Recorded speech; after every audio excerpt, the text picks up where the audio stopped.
Bom dia, pessoal, tudo bem aí? Sexta-feira, dia 1º de novembro, começando o penúltimo mês do ano, já reta final aí. Espero que todos tenham tido uma um excelente outubro e vamos em frente, né? Vamos em frente, apesar de todas as perrengues que vem acontecendo no mundo aí, temos que manter a nossa vibração elevada, né? Manter a energia lá em cima e quando a gente se eleva, a gente fica imune, né, de tudo aquilo que está lá embaixo. Vamos em frente aí. Reta final do ano. E nos preparando aí para as festividades de Natal, né? Para o encerramento aí do ano escolar. Né? Estava até comentando aqui com o pai de uma coleguinha do meu filho. Agora na escola, fui deixar ele na escola. A gente sente que as crianças estão cansadas já também, né? A gente também está cansado, então chegando o fim do ano é mais difícil de levar, preparar para a escola, essas coisas, né? Mas vamos que vamos, faz parte do jogo. Bom, falamos bastante aqui no comecinho. Você está aqui no canal Conexões e Crenças. Esse canal aqui na Twitch, onde a gente faz as transmissões ao vivo da leitura comentada dos livros. A gente faz a leitura comentada da Bíblia Peshitta nas segundas e quartas e do Livro dos Espíritos nas sextas, às 9 da manhã. Então, depois a gente faz a gente dá um tratamento nesses vídeos, legenda e sobe no YouTube. Então, se você está aqui no YouTube, você está assistindo o horário que o horário que deu, o horário que você consegue. Os vídeos já estão legendados, tudo certinho. Então, não deixe de nos seguir, né? Vai lá, se inscreve no canal, dá um joinha no vídeo, faça o seu comentário, deixa o seu comentário aí, é sempre importante para a gente ir melhorando o canal, o conteúdo do canal. E clique no sininho aí para você ser avisado toda vez que tiver um vídeo novo. A proposta do nosso canal é exatamente falar sobre espiritualidade. A gente faz leitura comentada desses dois livros, né, nesse início do canal. A ideia é ir trazendo outros conteúdos também, trazendo lives, discussões, rodas de conversa, enfim, trazendo assuntos relacionados aí à espiritualidade, a Jesus Cristo, a física quântica, a energia, a vibração. Então tem uma série de coisas aí que a gente quer trazer e certamente ao longo do tempo vamos colocar aqui e acrescentar esses conteúdos no canal. Bom, além da Twitch, que a gente faz a transmissão ao vivo, e do YouTube, onde a gente faz as leituras, né? A gente também tem o canal no Instagram, que é o Conexões.crenças, onde a gente coloca cortes de alguns vídeos daqui. A gente faz alguns outros vídeos também específicos sobre o tema, né? Então, alguns remixes que eu pego de outros canais, ou alguns comentários que a gente faz sobre trechos da Bíblia. A gente também tem a leitura diária de Salmos, toda manhã tem lá a leitura de um salmo, né? Então acompanha a gente lá no Instagram, que tá bem legal isso. A gente assim já começa o dia energizado com a leitura de um salmo, né? E a gente também tem e-book ilustrado dos livros da Bíblia. Então conforme a gente vai avançando aqui nos livros da Bíblia, a gente vai colocando e-books ilustrados. Tu já tem lá do livro de... Agora que está lá no link da bio, do livro de Êxodo. Então se você clicar lá, você consegue baixar o e-book ilustrado do livro de Êxodo. E também a gente tem do livro de Gênesis, mas ele não está mais no link da bio. Se você quiser guardar como memória de cálculo aí, como informação, como resumo, me manda um direct que eu encaminho o link para você, tá bom? Então é isso. Recados dados, né? Falei do e-book, falei do canal no YouTube, falei do canal no Instagram, falei dos Salmos, e só faltou falar da Clima Digital, que é o nosso parceiro, né? Clima Digital é nosso parceiro nesse projeto.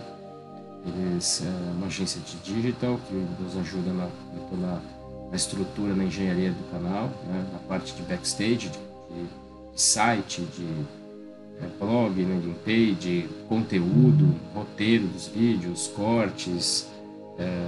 Então, assim, parceiro aí, braço direito e braço esquerdo do canal. Então, se você precisa aí estar com algum projeto de digital para botar na rua, procure eles no Instagram, no @clima digital, ou no site www.climadigital.com.br, tá bom? É isso aí, todos os recados dados. Bom, vamos lá, pessoal, vamos dar início aqui à leitura, né, de hoje, que é o Livro dos Espíritos. A gente está no livro 2, sabe, são 4 livros, né, o livro dos Espíritos é composto por 4 livros, livro 1, 2, 3 e 4. Nós estamos no livro 2, vamos começar hoje o capítulo 6, que fala sobre a vida espírita. Tá bom? Então, a primeira parte aqui, ele fala sobre os espíritos errantes. Pergunta de número 223. 223. A alma se reencarna imediatamente após ter se separado do corpo? Algumas vezes reencarna imediatamente, porém, com mais frequência depois de intervalos mais ou menos longos. Nos mundos superiores, a reencarnação é quase sempre imediata. A matéria corporal, sendo menos grosseira, o espírito encarnado goza aí de quase todas as suas faculdades de espírito. Seu estado normal é o dos vossos sonâmbulos lúcidos. Então, algumas vezes reencarna imediatamente. Tem gente que fala, não, quanto tempo, existe muito diz que, mas não existe uma regra, né? Existe um padrão, assim, né? Mas não tem um tempo definido. Depende muito do caso, da necessidade daquele espírito, da situação, enfim. 224. Que se torna a alma nos intervalos das encarnações? Espírito errante, que aspira a seu novo destino, ele espera. Qual pode ser a duração desses intervalos? De algumas horas a alguns milhares de séculos. De resto, não há propriamente falando limite extremo assinalado para o estado errante que pode prolongar-se por muito tempo, mas que, entretanto, não é jamais perpétuo. O espírito encontra sempre, cedo ou tarde, a oportunidade de recomeçar uma existência que sirva à purificação das anteriores. Então, de novo, né? Não há regras. Depende muito de cada caso. Essa duração está subordinada à vontade do espírito ou pode lhe ser imposta por expiação? É uma consequência do livre-arbítrio. Os espíritos sabem perfeitamente o que fazem, porém, para alguns é também uma punição imposta por Deus. Outros pedem para que ela seja prolongada, a fim de continuarem estudos que não podem ser feitos com proveito, senão no estado de espírito. Então, depende de novo, né? Depende, cada caso é um caso. Tem espíritos que pedem para ficar mais, tem espíritos que pedem para ser mais rápido, tem espíritos que precisam que seja mais rápido. Se a gente for ler, por exemplo, na bibliografia de Chico, de André Luiz, eu não vou me lembrar exatamente o livro agora, né? Porque são muitos livros, muita informação, eu não tenho essa memória tão boa, mas tem um livro específico que a pessoa desencarna, porque o desencarne dela foi provocado por uma outra pessoa que gostava do marido dela, e então tem um triângulo amoroso ali, e ela provoca o desencarne da moça, e a moça desencarna e já encarna de novo como filha da mulher que provocou a morte dela. Então, cada caso é um caso, né? Não existe regra. Pergunta 225. A erraticidade por si mesma é um sinal de inferioridade dos espíritos? Não, pois há espíritos errantes de todos os graus. Já dissemos que a encarnação é um estado transitório. No seu estado normal, o espírito está liberto da matéria. Então, estar encarnado é transitório. A verdadeira vida é fora da erraticidade. 226. Pode-se dizer que todos os espíritos que não estão encarnados são errantes? Os que devem se reencarnar, sim. Mas os espíritos puros que alcançaram a perfeição não são errantes, seu estado é definitivo. Aí, comentário do Kardec. Com relação às qualidades íntimas, os espíritos são de diferentes ordens ou graus, e percorrem sucessivamente à medida que se depuram. Quanto ao estado, podem ser encarnados, quer dizer, unidos a um corpo, errantes, isto é, livres do corpo material e esperando uma nova encarnação para se melhorarem, e espíritos puros, são os perfeitos e não tendo mais necessidade de encarnação. Então, errantes, encarnados e puros. 227. De que maneira os espíritos errantes se instruem? Sem dúvida, eles não o fazem do mesmo modo que nós. Estudam o seu passado e procuram os meios para se elevarem. Veem, observam o que se passa nos lugares que percorrem, ouvem as palavras dos homens mais esclarecidos e os avisos dos espíritos mais elevados. E isso lhes dá ideias que não tinham. 228. Os espíritos conservam algumas das paixões humanas. Os espíritos elevados, perdendo seu envoltório físico, deixam as más paixões e só guardam as do bem. Quanto aos espíritos inferiores, conservam-nas, pois, de outra forma, seriam da primeira ordem. Meio óbvio, né? 229. Por que os espíritos, deixando a terra, não deixam nela todas as suas más paixões, uma vez que eles veem seus inconvenientes? Tens nesse mundo pessoas que são excessivamente invejosas. Acreditas que o mal o deixa e perde os seus defeitos?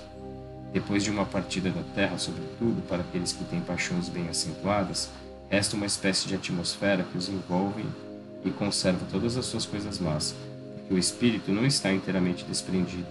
Só por momentos vê a verdade, como para lhe mostrar o bom caminho. 230. O espírito progride no estado errante, pode melhorar-se muito, sempre segundo a sua vontade e o seu desejo, mas é na existência corporal que ele põe em prática as novas ideias que adquiriu. A gente costuma falar assim, né? Na erraticidade é o estudo, encarnado é o laboratório, onde você coloca em prática tudo aquilo que você estudou e aprendeu. 231. Os espíritos errantes são felizes ou infelizes? Mais ou menos de acordo com seus méritos. Sofrem as paixões cuja essência conservaram, ou são felizes segundo eles sejam mais ou menos desmaterializados. No estado errante, o espírito entrevê o que lhe falta para ser mais feliz e procura os meios para alcançar a felicidade, mas não lhe é sempre permitido reencarnar-se como seria no seu agrado, e isso então lhe é uma punição. 232. No estado errante, podem os espíritos ir para todos os mundos? Conforme. Quando o espírito deixa o corpo, ele não está por isso completamente liberto da matéria, pertence ainda ao mundo onde viveu ou a um mundo do mesmo grau, a menos que durante a sua vida ele se tenha elevado. E deve ser esse seu objetivo, pois caso contrário, não se aperfeiçoará jamais.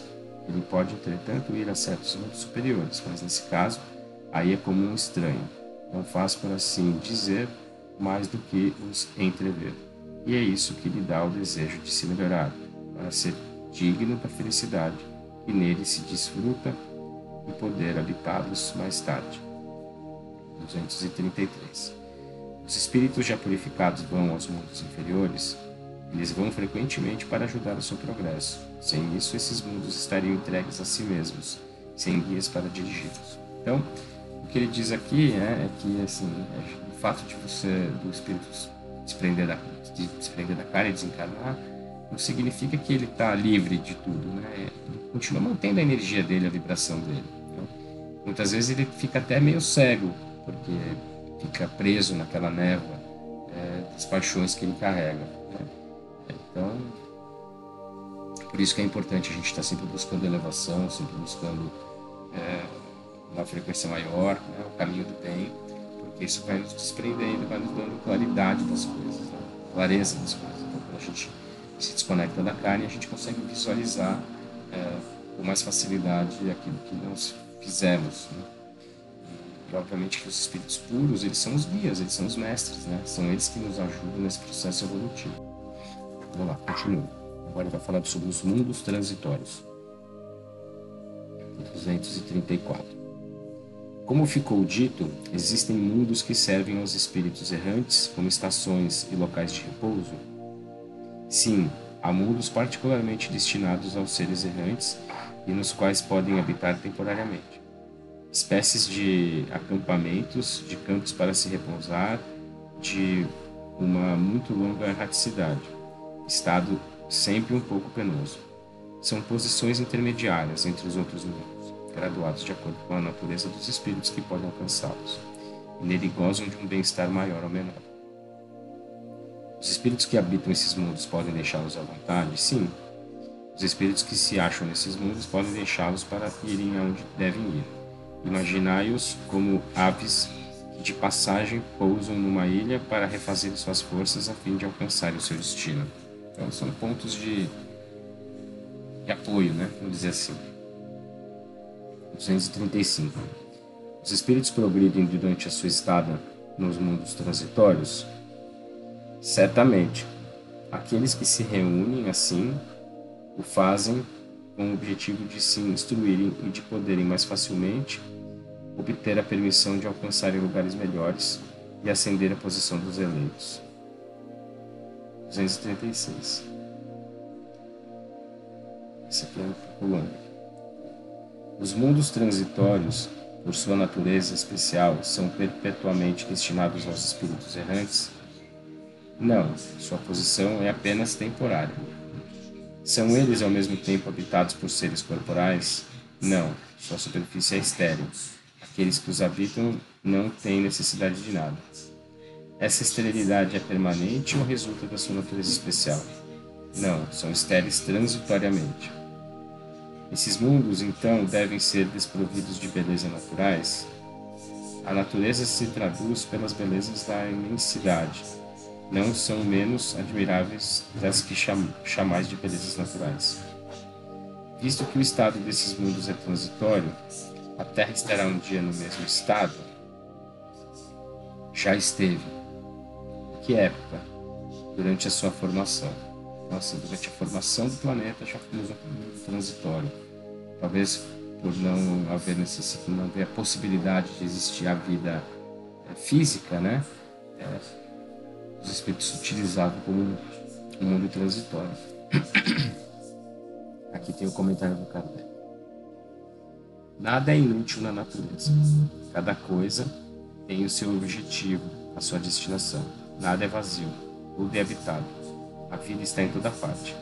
Assim, durante a longa série de séculos que se escoaram antes da aparição do homem sobre a Terra, durante esses lentos períodos de transição atestados pelas camadas geológicas, antes mesmo da formação dos primeiros seres orgânicos sobre esta massa informe, neste árido caos onde os elementos estavam confundidos, não havia ausência de vida. Os seres que não tinham as nossas necessidades, nem as nossas sensações físicas, aí procuravam refúgio. Deus quis que, mesmo neste estado imperfeito, ele servisse para alguma coisa. Quem então ousaria dizer, entre esses bilhões de mundos que circulam na imensidade, um só, um dos menores, perdido na multidão, tivesse o privilégio exclusivo de ser povoado? Assim, é muito egocentrismo achar que só existe vida inteligente no planeta Terra. Aliás, nem tão inteligente assim, não combinamos. Continuando aqui o comentário do Kardec. Qual seria então a utilidade dos outros? Deus não os teria feito senão para recriar os nossos olhos? Suposição absurda, incompatível com a sabedoria que emana de todas as suas obras, e inadmissível quando se imagina tudo aquilo que não podemos perceber. Ninguém contestará que nesta ideia de mundos ainda impróprios, a vida material e, portanto, povoado de seres viventes apropriados a este meio, há alguma coisa de grande e de sublime, onde se encontra, talvez, a solução de mais de um problema. Então, e o óbvio, né? E o lógico, de novo, né? A lógica está sempre aqui. Aqui sempre tem lógica.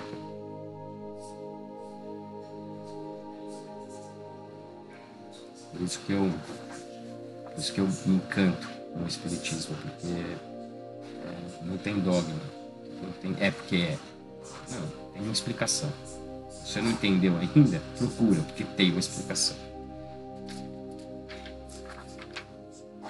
Continuando aqui, a gente vai falar agora de percepções, sensações e sofrimentos dos espíritos. 237. Uma vez no mundo dos espíritos, a alma conserva ainda as percepções que tinha quando da sua vida física? Sim, e outras que ela não possuía, porque o seu corpo era como um véu que as obscurecia.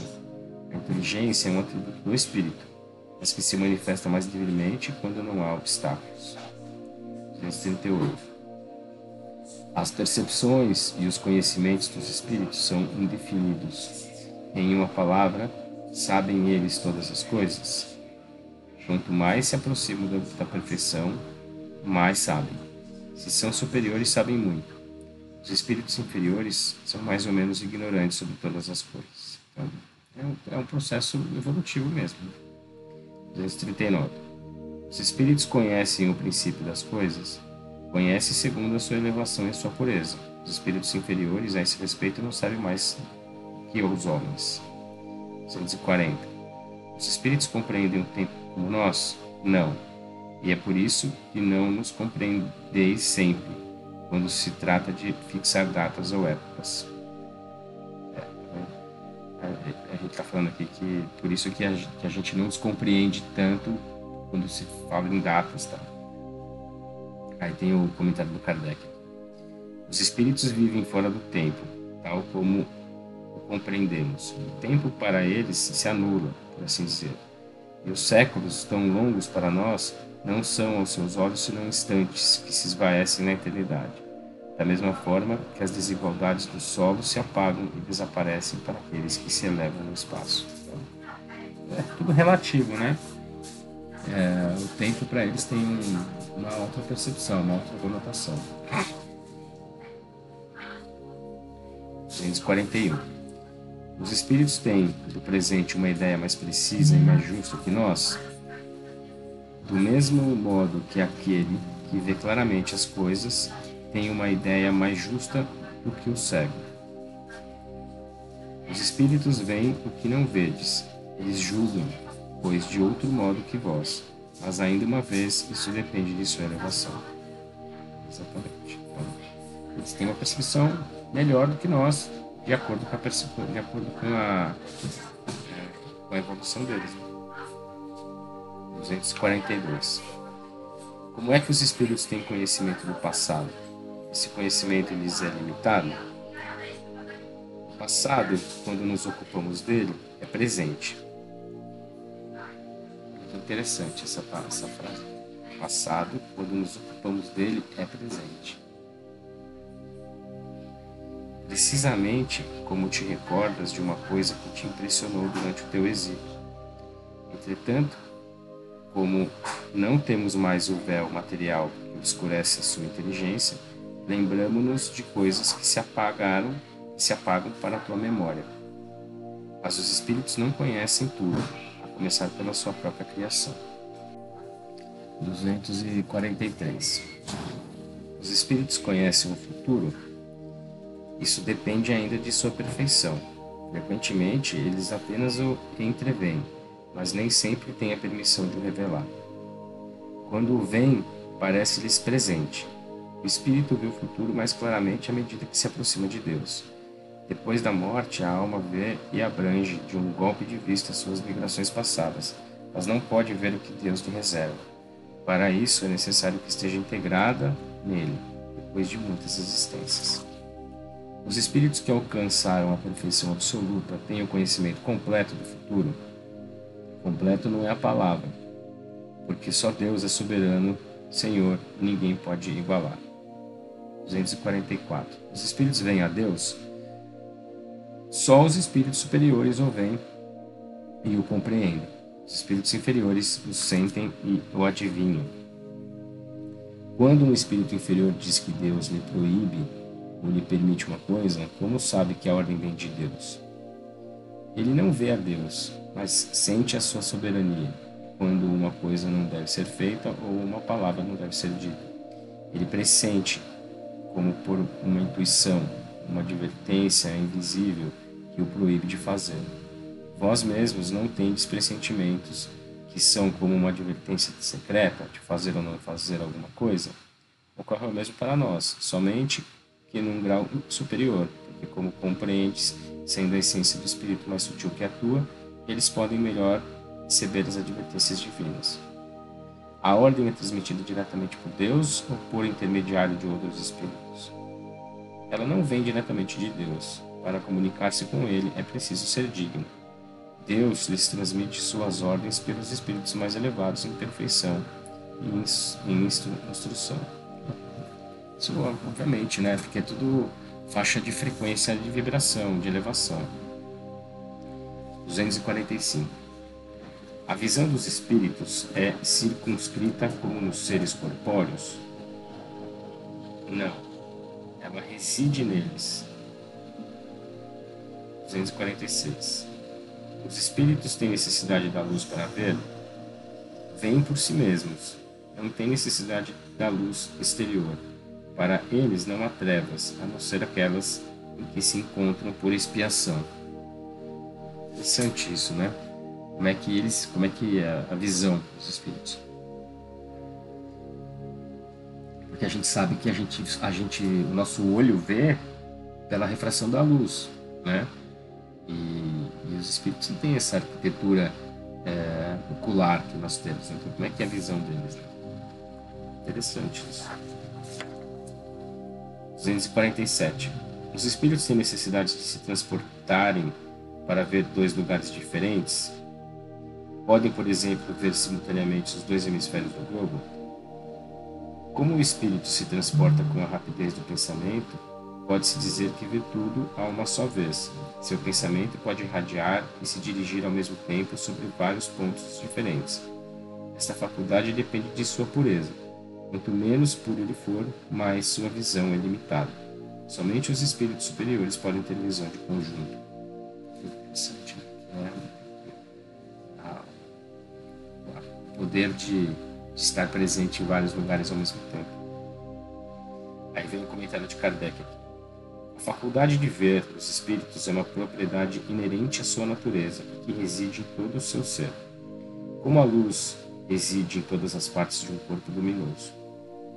É uma espécie de lucidez universal que se estende a tudo, envolve a uma só vez o espaço, o tempo e as coisas para a qual não há trevas nem obstáculos materiais. Compreende-se que deve ser assim. No homem, a visão se realiza através do funcionamento de um órgão impressionado pela luz, e sem luz ele fica na obscuridade. No espírito, a faculdade de ver sendo um atributo próprio, abstração feita de todo agente exterior, a visão é independente da luz. Para ver a ubiquidade. Pergunta de número 92, continuações. A ubiquidade está presente em vários lugares ao mesmo tempo. Espíritos têm o dom da ubiquidade, por outras palavras, o mesmo espírito pode se dividir ou existir em vários lugares ao mesmo tempo. Não pode haver divisão do mesmo espírito, mas cada um é um centro que irradia diversas direções, é por isso que parece estar em vários lugares ao mesmo tempo. Entendeu? Deus do Sol é apenas um, no entanto, ilumina todo ao redor e leva seus pais exatamente. 248. O espírito vê as coisas tão distintamente como nós, mais distintamente, porque sua visão penetra aquilo que não podeis penetrar. Nada obscurece. 249. O espírito percebe os sons? Sim, e percebe até mesmo o que os vossos sentidos obtusos não podem perceber. A faculdade de ouvir, como a de ver, está em todo o seu ser. Todas as percepções são atributos do espírito e fazem parte do seu ser. Quando está revestido de um corpo material, elas não lhe chegam senão por um canal de órgãos, mas no estado de liberdade não estão mais localizadas. 250. Sendo as percepções atributos do próprio espírito, é possível que ele deixe de usá-las? O espírito só vê e ouve o que ele quiser, isso de uma maneira geral, sobretudo para os espíritos elevados. Os imperfeitos ouvem e veem frequentemente, queiram ou não, aquilo que pode ser útil ao seu adiantamento. Então é interessante esse conceito, né? Porque os nossos sentidos eles estão localizados, né? A visão no olho, o olfato do nariz, a degustação na boca, o ouvido, a audição no ouvido, né? O tato. O espírito não. Ele é um ente. Ele vê, sente, fala, telepatia, né? Como um todo. Né? É difícil a gente ter a percepção desse conceito. 251. Os espíritos são sensíveis à música? Quereis falar de vossa música? O que é ela diante da música celeste? Desta harmonia que nada sobre a terra pode vos dar uma ideia?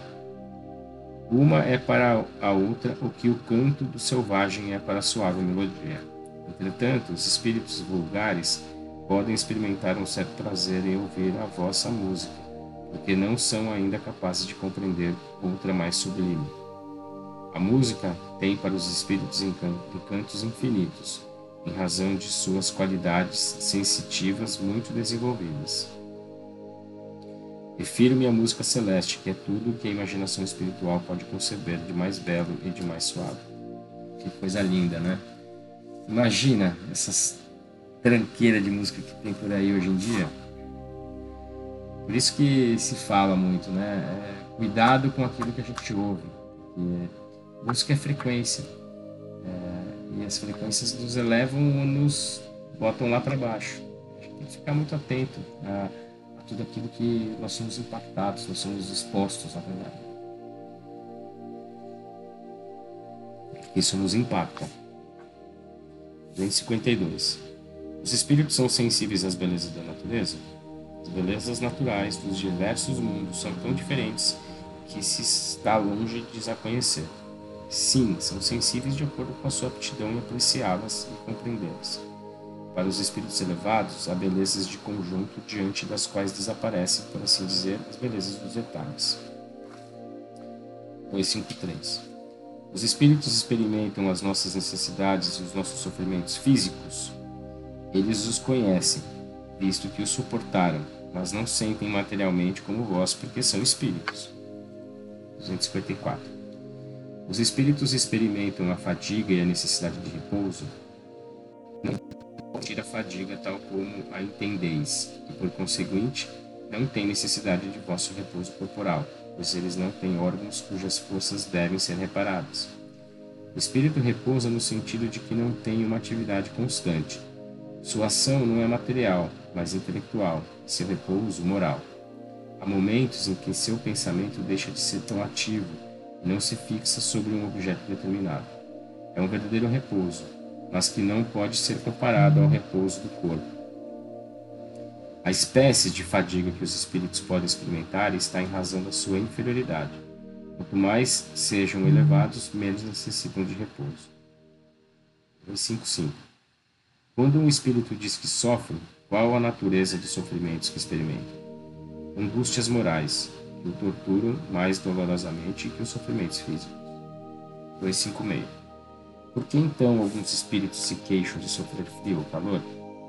Lembrança do que padeceram durante a vida tão penosa, algumas vezes como a realidade.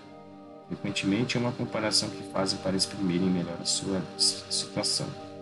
Quando se lembram do corpo, experimentam uma espécie de impressão, como quando se tira um capote e se crê ainda vestido algum tempo depois. Agora vem a pergunta de 257, que é bem longa aqui. Na verdade é a gente chama aqui um ensaio teórico sobre a sensação dos espíritos.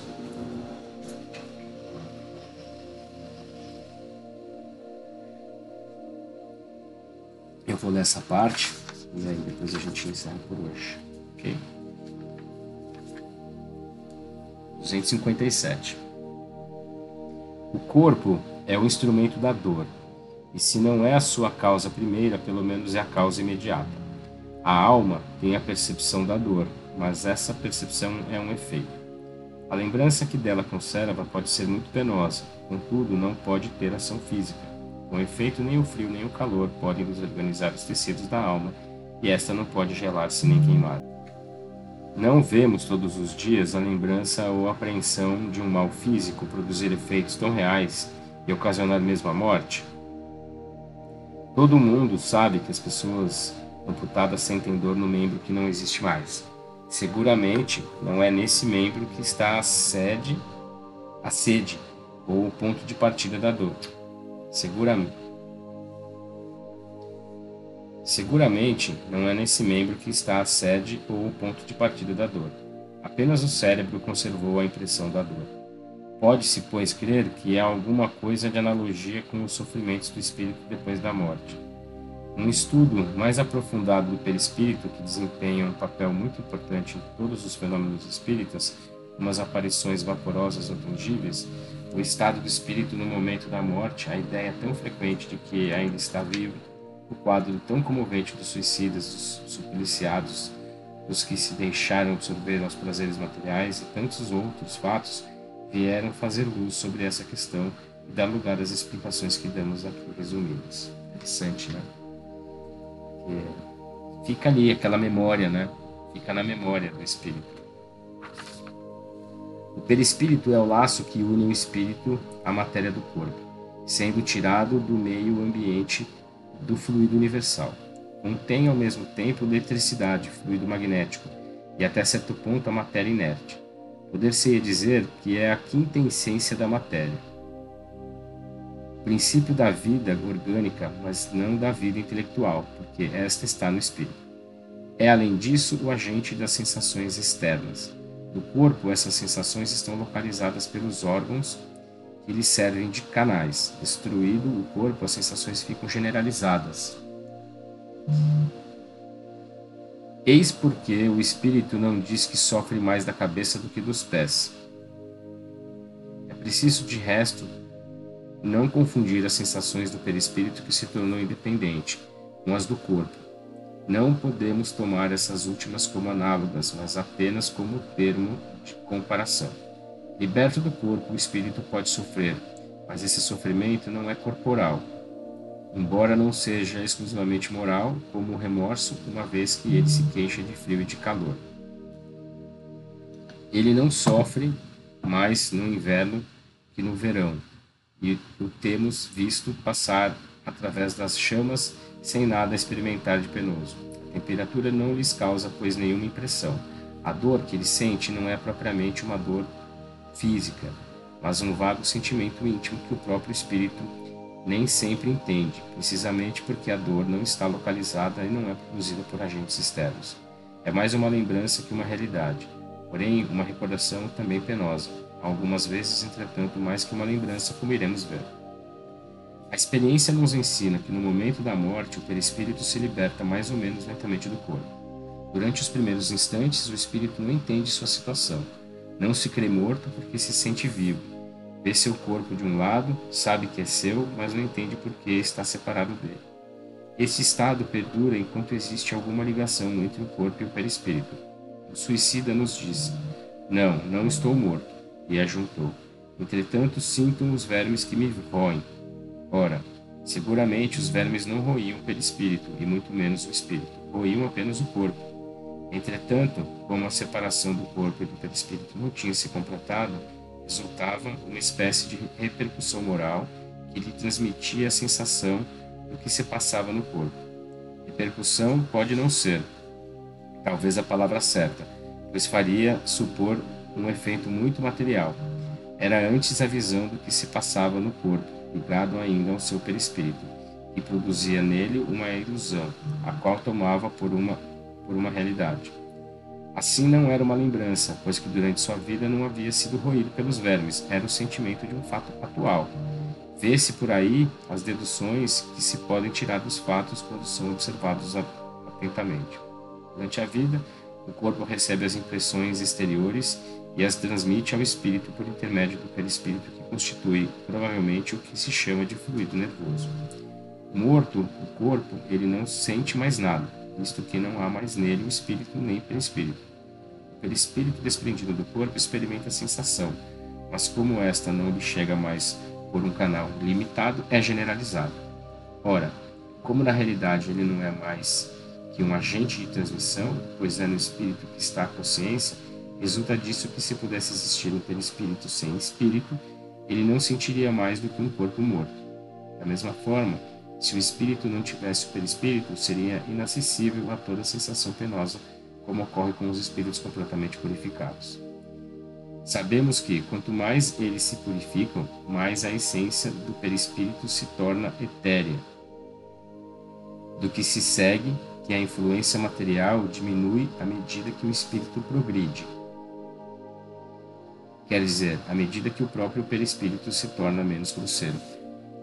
Enquanto estava ali, estava pensando aqui, no caso de Jesus, né? O espírito Cristo, o espírito crístico, nível de evolução já final, vamos dizer assim, né? Já integrado a Deus. Como é que será que era o perispírito dele? Como é que será que ele lidou com as dores do Calvário? Né? Porque, de fato, ele tinha toda a aptidão, todo o poder, né, de lidar com a matéria. Tanto é que ele fez milagres, né? Que para nós são milagres, mas para ele não. Então, certamente, ele não sofreu todas aquelas dores, né? Quer dizer, certamente, estou imaginando, né? Mas para mim, pela minha lógica, ele soube lidar com aquilo de uma forma que ele não sofreu efetivamente as dores que nós imaginamos que ele tenha sofrido, porque o trato dele com a matéria era completamente diferente. Sem dúvida que ele passou por um martírio ali, né? Mas eu entendo que foi um martírio muito mais para nos mostrar, né, o que ele fez por nós, do que ele propriamente tenha passado aquilo como um sofrimento, porque ele tem controle total absoluto sobre o seu ser, né? Enfim, não sei se eu me fiz compreender, mas eu entendo dessa forma. Continuando aqui. Mas, dir-se-á, as sensações agradáveis são transmitidas ao espírito pelo perispírito da mesma forma que as sensações desagradáveis. Ora, se o espírito puro é inacessível a umas, deve ser igualmente a outras. Sim, sem dúvida. Para aquelas que provêm unicamente da influência da matéria que conhecemos, o som dos nossos instrumentos, o perfume de nossas flores, nenhuma impressão lhe causa. Entretanto, ele experimenta sensações íntimas de um encanto indefinível que nem podemos imaginar, pois a esse respeito somos como cegos de nascença em relação à luz. Sabemos que ela existe, mas por que meio? Aí se detém a nossa essência, a nossa ciência. Sabemos que existe percepção, sensação, audição, visão, que essas faculdades são atributos de todo ser, e não, como no homem, de uma parte do ser. Mas ainda uma vez, por que intermediário? É o que não sabemos. Os próprios espíritos não podem nos dar conta, visto que nossa linguagem não está em condições de exprimir as ideias que não temos, da mesma forma que a língua dos selvagens não tem termos para exprimir nossas artes, nossas ciências e nossas doutrinas filosóficas. Dizendo que os espíritos são inacessíveis às impressões da nossa matéria, queremos falar dos espíritos muito elevados, cujo envoltório etéreo não encontra analogia em nosso mundo. O mesmo não ocorre com os de perispíritos mais densos, que percebem os nossos sons e os nossos odores, embora não o façam por uma parte da sua individualidade, como quando em vida. Poder-se-ia dizer que as vibrações moleculares se fazem sentir em todo o ser e chegam assim ao seu sensorium comune, que é o próprio espírito, embora de um modo diferente, e pode ser também com uma impressão diferente, o que produz uma modificação da percepção. Eles ouvem o som da nossa voz, entretanto, nos compreendem sem o auxílio da palavra, apenas pela transmissão do pensamento. Isso vem em apoio ao que dissemos. Essa penetração é tanto mais fácil quanto mais o espírito está desmaterializado. Quanto à visão, ela independe da nossa luz. A faculdade de ver é um atributo essencial da nossa alma. Para ela, não há obscuridade, e apresenta-se mais extensa, mais penetrante para os que estão mais purificados. A alma ou o espírito tem, pois, em si mesma a faculdade de todas as percepções. Na vida corpórea, elas são limitadas pela grosseria de seus órgãos. Contudo, na vida extracorpórea, os são cada vez menos à medida que se torna menos compacto o envoltório semimaterial. Esse envoltório tirado do meio ambiente varia de acordo com a natureza dos mundos. Passando de um mundo a outro, os espíritos trocam de envoltório como trocamos de roupa ao passarmos do inverno para o verão ou do polo para o equador. Os espíritos mais elevados, quando nos vêm visitar, revestem-se do perispírito terrestre, então suas percepções operam como os espíritos vulgares. Mas todos, inferiores como superiores, não ouvem e não sentem mais do que aquilo que querem ouvir ou sentir. Sem possuírem órgãos sensitivos, podem tornar à vontade ativas ou nulas suas percepções. Só uma coisa são forçados a ouvir: os conselhos dos bons espíritos. A visão é sempre ativa, mas eles podem reciprocamente tornarem-se invisíveis uns aos outros. Segundo a categoria que ocupem, podem ocultar-se dos que lhes são inferiores, mas não o podem dos que lhes são superiores. Nos primeiros momentos que se seguem à morte, a visão do espírito é sempre perturbada e confusa, e se aclara à medida que se desprende e pode adquirir a mesma clareza que durante a vida, independentemente da sua penetração através dos corpos que não são opacos. Quanto à sua extensão pelo espaço infinito, no futuro e no passado depende do grau de pureza e elevação do espírito. Então, de novo, depende da elevação do espírito. Ele pode ver, ouvir, sentir da forma que ele tiver mais habilidade, mais possibilidade. Toda essa teoria, dir-se-á, não é nada tranquilizadora. Pensávamos que, uma vez desembaraçados do nosso envoltório grosseiro, o instrumento das nossas dores, não sofreríamos mais e nos informais que ainda sofremos, e seja de uma maneira ou de outra, sempre sofrer. Sim, podemos ainda sofrer muito e por muito tempo, mas podemos também não mais sofrer, mesmo desde o instante em que deixamos a vida corpórea. Depende de nós, né? Depende da nossa elevação, da nossa vibração, do nosso pensamento, aonde nos conectamos. Então, quando nós nos desconectamos da carne, a gente continua vibrando na mesma frequência que a gente está quando encarnado. Então, por isso que é tão importante a gente levar a nossa frequência encarnada, porque quando houver o desligamento, a gente vai manter essa frequência. Os sofrimentos deste mundo, algumas vezes, independem de nós, mas muitos são consequências da vossa vontade. Remontando à origem, ver-se-á que, em sua maior parte, resultam de causas que poderíamos evitar. Quantos males e enfermidades deve o homem aos seus sucessivos? Quantos males e enfermidades deve o homem aos seus excessos, à sua ambição, às suas paixões? Totalmente, né? O homem que tivesse vivido sempre sobriamente, sem abusar de nada, com simplicidade de gostos modestos em seus desejos, se pouparia de muitas tribulações. Ocorre o mesmo com o espírito. Os sofrimentos que enfrenta são consequência da maneira que viveu sobre a terra. Sem dúvida não terá mais a gota e o reumatismo, mas terá outros sofrimentos que não são menores. Vimos que esses sofrimentos resultam dos laços que ainda existem entre o espírito e a matéria e que, quanto mais se liberta da influência da matéria, quanto mais se desmaterializa, sofre menos as sensações penosas. Ora, depende dele libertar-se dessa influência desde a vida atual. Tem o seu livre-arbítrio, por conseguinte, a faculdade de escolher entre fazer e não fazer. Dome ele as suas paixões animais, não sinta ódio, nem inveja, nem ciúme, nem orgulho. Não se deixe dominar pelo orgulho e purifique a sua alma pelos bons sentimentos. Que faça o bem e dê às coisas deste mundo a importância que elas merecem. Então, mesmo estando encarnado, já estará depurado, liberto da matéria, e quando deixar seu corpo, não mais lhe suportará a influência. Nenhuma recordação dolorosa, nenhuma impressão desagradável lhe restará dos sofrimentos físicos que experimentou, porque elas afetarão o corpo e não o espírito. Sentir-se-á feliz de ter se libertado delas, e a calma de suas consequências o isentará de todo sofrimento moral. Interrogamos milhares de espíritos que pertenceram a todas as categorias da sociedade terrena, a todas as posições sociais. Estudamos-los em todos os períodos da sua vida espírita. A partir do momento em que deixar o corpo, seguimos-los passo a passo nessa vida de além-túmulo para observar as mudanças que neles se operavam em ideias, em suas sensações. E sob esse aspecto, os homens mais vulgares não foram os que não forneceram materiais de estudo menos preciosos. Ora, constatamos sempre que os sofrimentos tinham relação com a conduta da qual suportavam as consequências, e que essa nova existência era a fonte de uma felicidade inefável para os que seguiram o bom caminho.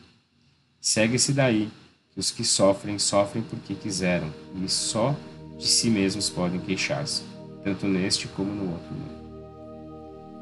Muito bonito trecho final aqui, né? Porque nós somos herdeiros de nós mesmos. Somos consequência do que nós passamos, é consequência do que nós fizemos, do que nós realizamos, do que nós pensamos, da nossa vibração, de fato, né? Da nossa energia. Muito bom, muito bom. Então, fomos aqui até a pergunta de 257, né? A gente está nesse capítulo 6 aqui, né? Ainda tem bastante coisa aqui para ler do capítulo 6. Vamos seguir na semana que vem. Na próxima semana a gente entra aqui na parte da escolha das provas. Ok? É isso aí. Obrigado a todos que estiveram conosco aqui nesse momento de estudo. Lembrando, nos siga aí no canal, se inscreve aí no canal do YouTube, siga, dê o seu joinha, clica no sininho, deixe seu comentário, compartilha, faz tudo aí que você puder para ajudar a gente no engajamento. Nos siga também lá no Instagram, no conexões.crenças no Instagram, ajuda a gente no engajamento também. Compartilha, deixe seus comentários nos posts, deixe seus comentários também nos salmos, né, que é legal saber como é que vocês estão sentindo aí os salmos, né? Baixem os e-books que estão disponíveis lá no link da bio e segue também a Clima Digital lá, @Clima Digital, ok? Uma ótima sexta-feira a todos, um excelente final de semana. Segunda-feira estamos juntos novamente. Um grande abraço, valeu!